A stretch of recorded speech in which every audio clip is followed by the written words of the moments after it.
Arsenal 2, Girona 1. I can't lie. It was a very bland, very boring game. Um, but look, we've got the result. We did what we have to do. We've rested a lot of players. Hopefully they'll be quite fit for the Man City game that's going to be coming up. And now we can get into the Man City game with a little bit more freshness to us. On top of that, since we don't have to play any playoffs now to get into the Champions League, we have a bit more time to ourselves that we can still use to freshen up. And I think this will do the world of good for these players. But there's a few things to unpack here. First of all, we need to talk about the goal that we conceded. The one that actually stood, anyways. What what else can you say about Thomas Partey? I mean, he's not a right back. We've been saying it all season. He's not a right back. He's not a natural right back. He's gonna play in midfield much better because that's where he plays. He plays midfield.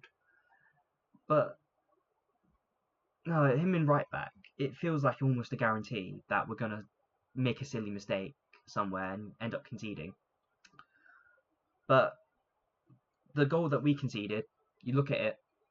First of all, Partey's not marking him. He's not going with him. He's been given free reign to do effectively go wherever he wants. And the goalkeeper, the way he comes out, the goalkeeper, what is he doing? Why is he coming out like that?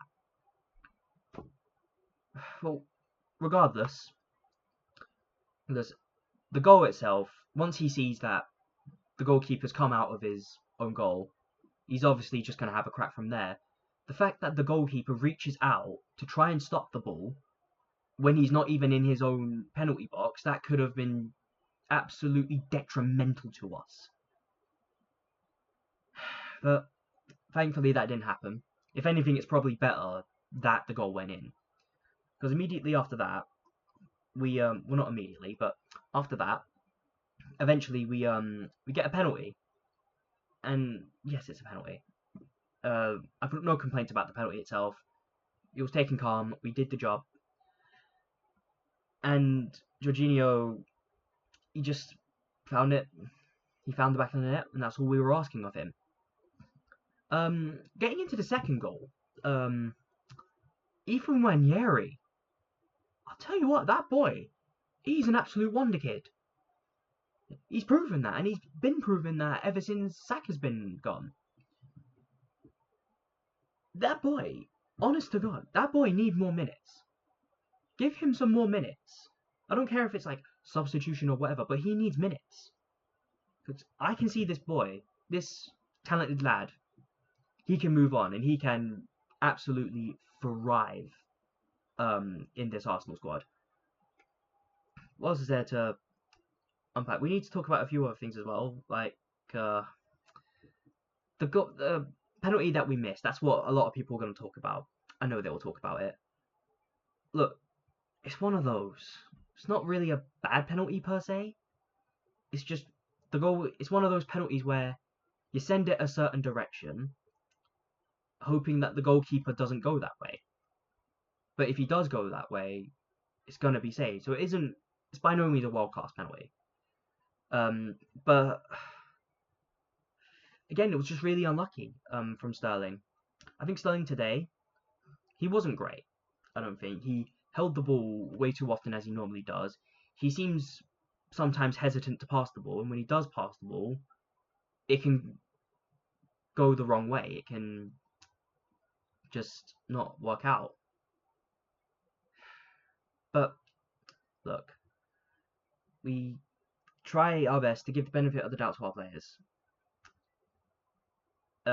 Regardless of how well I think people have performed, I'm always going to support them. I'm going to want them to succeed so long as they wear that Arsenal shirt. And that is what makes a real Arsenal fan. So, we're going to have to move on to player ratings now. Let's start off with Neto. didn't really impress all that much. That goal we conceded, again, I'm going to keep going back to that. The goal we conceded, he was just completely out of his own box. I can't give anything more than a 6 rating, I think. And if I'm being honest, that might sound a bit generous to some people, but I'm giving him a 6. Moving on to Thomas Partey. Aside from that goal that we conceded, I thought he played fairly well. At least for the limited time that he played, anyways, because he was obviously substituted at half time. But he didn't let too much get past him. He held the ball, and overall, I think he played decently, considering the fact that he's not a right back. I'm going to give him a 7. Moving to the centre backs, Jakub Kiwior. Didn't really notice him in that game, if I'm honest. Kind of just did what he had to do. Didn't really let the opposition get past him, but he didn't have much to really do. But I'll be nice to him, and I'll give him a 7. Gabriel. I think Gabriel, as per usual, he's so defensively solid. He just it's proof. Yeah, we need him so much. I'm gonna be a bit worried about his fitness come the City game though, and I say that obviously because he's run up and down everywhere. He had to play today, obviously, and I was saying it on my live with the Man City game. They're going to be completely exhausted. So who's to say that our players won't be exhausted as well? So I have a few concerns about that. But Gabriel, very solid performance. Wasn't too scared of anything coming forward towards him. I'll give him a 7.5. Moving on to Calafiori. And I've really enjoyed watching Calafiori play today. He just controlled it. He controlled it. He won the ball often. He put in the meaningful tackles, and it shows just how class he actually is as a player. The only thing that's been holding him back has been the injuries. But again, I keep saying it with Calafiori. If Calafiori weren't getting these injuries, he would absolutely thrive in this Arsenal team. As it stands, he seems to be getting injured quite a lot. But regardless, I'm going to give him an 8. In our midfield, Captain Martin Odegaard. Now, Odegaard, he seemed to find a lot of through balls for me. He found the players, he kept players on him in the midfield. He pulls players away. It's what he does. It's what he's always going to do. But I think we're starting to see signs of him coming back and him having those minutes. Really happy to see it, by the way. I would give him a 7.5. Jorginho scored the penalty. Not much to really say on that. I'm going to give him a 7.5. Mikel Mourinho, he controlled the ball. He didn't allow the opposition through easily. Found a few good passes here and there. In general, a very solid performance. I'm going to give him a 7. In our attack, looking at our right wing with Ethan Wanyeri, this boy, as I was saying, he is a wonder kid. Honestly, that goal that he scored, well, chef's kiss, absolutely. There's not really much more you can say about him that I haven't already said. Nah, I'm going to say he gets a 9, and he is my man of the match. Trossard.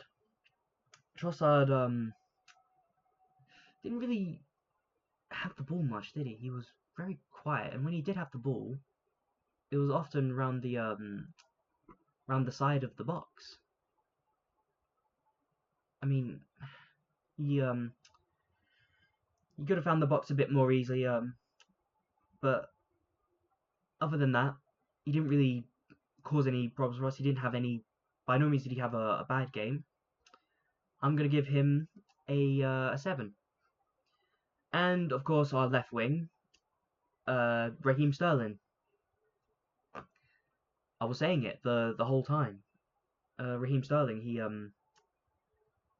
just seems to hold the ball. That not to his confidence.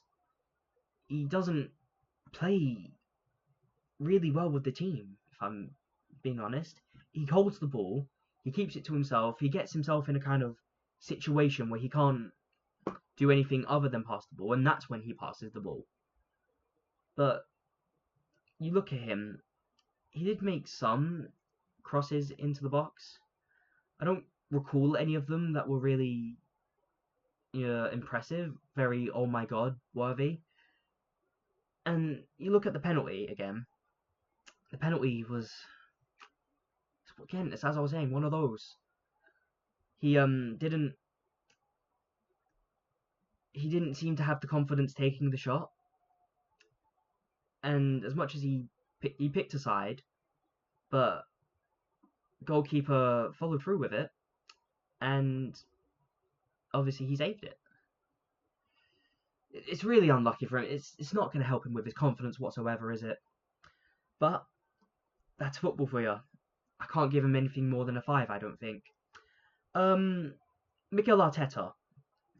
Mikel Arteta did rest the players, as I said he should.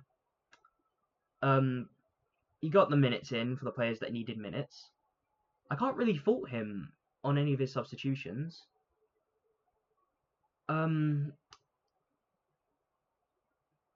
I think Mikel Arteta, sorry. I think Mikel Arteta gets a 9. Anyways, that is my match review. Do you agree? Do you disagree? Let me know in the comments. And I will be seeing you in the match preview for Manchester City. But until then, I'll be seeing you guys later.